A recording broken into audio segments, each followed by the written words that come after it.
રાખજો ભક્તો, આ બધા આપણા બહાના છે કે મારે ભગવાન ભજવા છે પણ ભાઈ નથી ભજવા દેતો, કાકા નથી ભજવા દેતા, ભાઈ નથી ભજવા દેતા.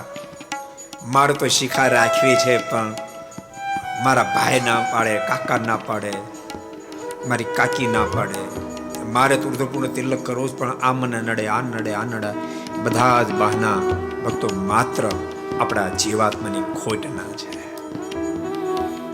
અહીંયા બેસીને સાંભળે નહીં કહું છું, ઘેરે બેસીને સાંભળે નહીં કહું છું. આપણને ઠાકોરજી બહુ મોટી કૃપા કરી હિન્દુ ધર્મની અંદર જન્મ આપ્યો છે. ભલે કદાચ ઉપાસના આપણે અલગ અલગ હશે.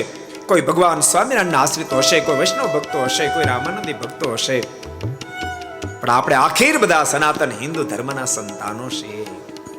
આપણે ગૌરવ હોવું જોઈએ કે હું હિન્દુનું સંતાન છું. અને ભક્તો, હિન્દુના સંતાનના મસ્તકમાં શિખા હોવી જોઈએ, હોવી જોઈએ, હોવી જોઈએ.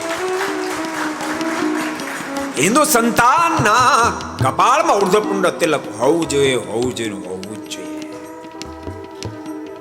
ગમે તે ફિલ્ડ હોય, બધાને કહું છું.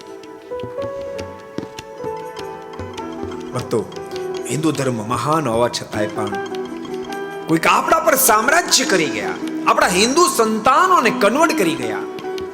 એનું કોઈ જો કારણ હોય તો આપણે આપણા ચિહ્નોને ધારણ કરવાનું ભૂલ્યા. અને ભૂલતાની ચિહ્નો ધારણ કર્યા સિવાય હિન્દુ ધર્મની ખુમારી પણ તમને નહીં ચડે, ખુમારી પણ નહીં ચડે અને કિંમત પણ નહીં થાય. પોસાય તેવી સારી કંપનીનો માલ હોય પણ ટ્રેડમાર્ક ન હોય તો એ માલની કિંમત ન થાય, કિંમત ન થાય. હિન્દુ ધર્મના આપણે સંતાનો છીએ.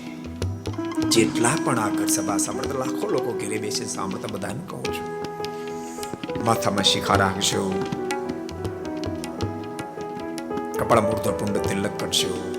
તમે સ્વયં મજબૂત બની જાઓ. દુનિયામાં કોઈ તમને રોકી નહીં શકે, કોઈ તમને રોકી નહીં શકે.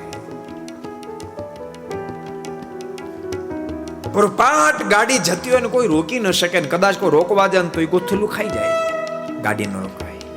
अगर ये वीडियो आपको पसंद आया हो तो लाइक करें और शेयर करना मत भूलिए. सब्सक्राइब करें सरदार कथा चैनल को और बेल आइकॉन पर क्लिक करना मत भूलिए लेटेस्ट वीडियो सबसे पहले पाने के लिए.